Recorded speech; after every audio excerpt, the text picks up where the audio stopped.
ጤና ይስጥልኝ ውድ አድማጮች፣ ልክ አሁን ከሌሊቱ 8 ሰዓት ተኩል ነው። ብሬኪንግ ኒውስ ነው። ዶናልድ ትራምፕ አሁን በሶሻል ትሩዝ ገጻቸው እንዳስታወቁት ከሆነ ድብደባውን ለ2 ሳምንት አራዝሞታል። ኢፍ የሚል ግን አንድ ነገር አላቸው።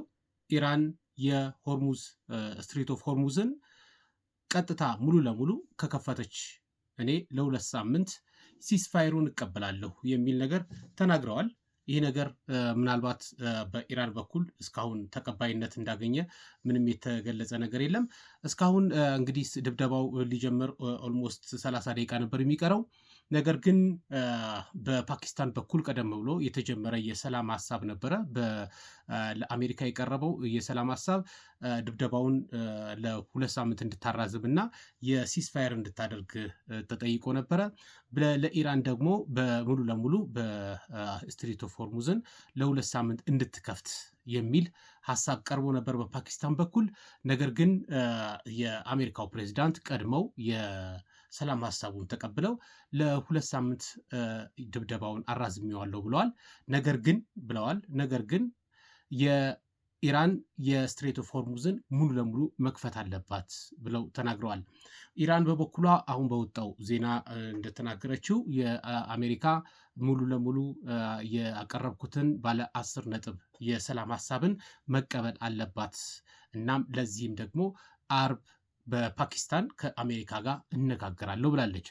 ይህ ነገር በድርድር ሂሳብ ታስታውሱ እንደሆነ በኢራን ከአሜሪካ ጋር በኒውክሌር ፕሮግራም በኩል ያለውን ነገር እየተደራደረች የሰላም ሀሳብ ኦልሞስት ቀርቧል ተብሎ ድርድሩ ሊፈራረሙ ነው እየተባለ ባለበት ሰዓት እስራኤል ቀድማ ጣልቃ ገብታ ድብደባውን በመጀመሯ ይህ ሁሉ ያው ጦርነቱ እንደተጀመረ ይታወቃል።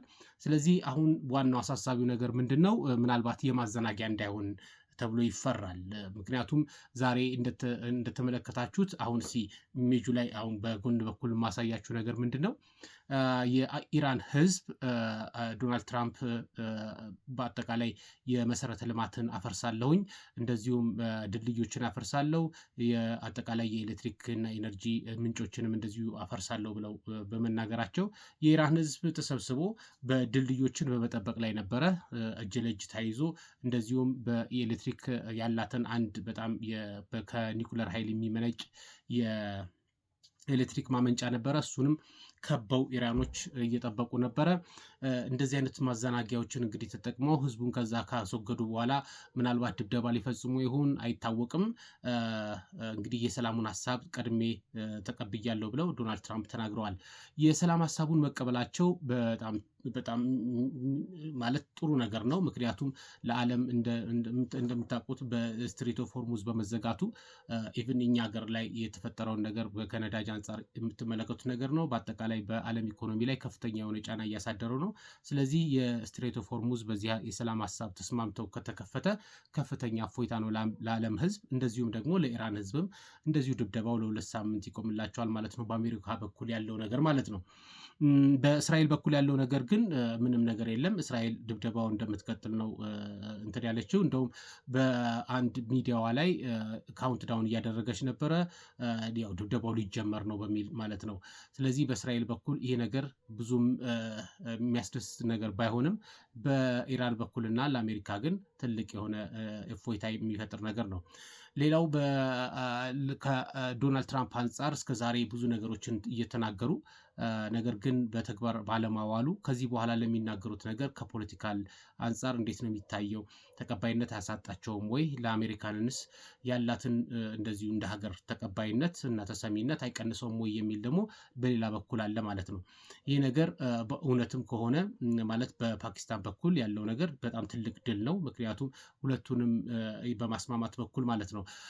ኢራን የዚህ የስትሪት ኦፍ ሆርሙዝን የመክፈቷ ነገር ምንም አጠያቂ ላይሆን ይችላል። ምክንያቱም ዶናልድ ትራምፕ ማለት አሜሪካንን የሚያክል ትልቅ ሀገር ቀድማ ተቀብላ የሰላሙን ሀሳብ ኢራን ባትቀበል በዓለም ህዝብ ማለት በሌላው በዓለም ህዝብ ላይ ያላት ኢራን ተቀባይነት በዚህ በፖለቲካሉ አንጻር በጣም ዝቅተኛ ይሆናል። እንደዚሁም ደግሞ ተቀባይነቷን ዝቅ ስለሚያደርገው የአሜሪካን ደግሞ ከፍ ያደርገዋል እና አሜሪካ ለምታደርገው ድብደባ እንደዚሁ የዓለም ህዝብ ተባባሪ ሊሆን ይችላል እና ኢራን ላይ ሊያብርባት ይችላል። ስለዚህ ይህንንም ነገር ኢራን ስለምታስብ በስትሬት ኦፍ ሆርሙዝን መክፈቷ ምንም የሚያጠያይቅ ነገር አይሆንም ማለት ነው። እንግዲህ እስካሁን ሲፈራ የነበረው የሲኦል በሮች ይከፈታሉ ብለው የተናገሩት እና ድብደባው ይጀምራል ተብሎ ሲጠበቅ የነበረው ነገር አሁን ቆሟል ማለት ነው። በዶናልድ ትራምፕ በሶሻል ትሩዝ ገጻቸው ድብደባው ለ2 ሳምንት ተሸጋግሯል ብለዋል። ነገር ግን ኢራን ይህንን ሀሳብ ተቀብላ ስትሬት ኦፍ ሆርሙዝን ሙሉ ለሙሉ ከከፈተች እኔም ለ2 ሳምንት አራዝሜዋለሁ ድብደባውን ብለዋል እሳቸው። እንግዲህ ይሄ ለኛ በጣም ትልቅ ዜና ነው። እንደ ብሬኪንግ ኒውስ ነው ያቀረብኩት። በሌላ ዜና እስከምንገናኝ ጤና ይስጥልኝ።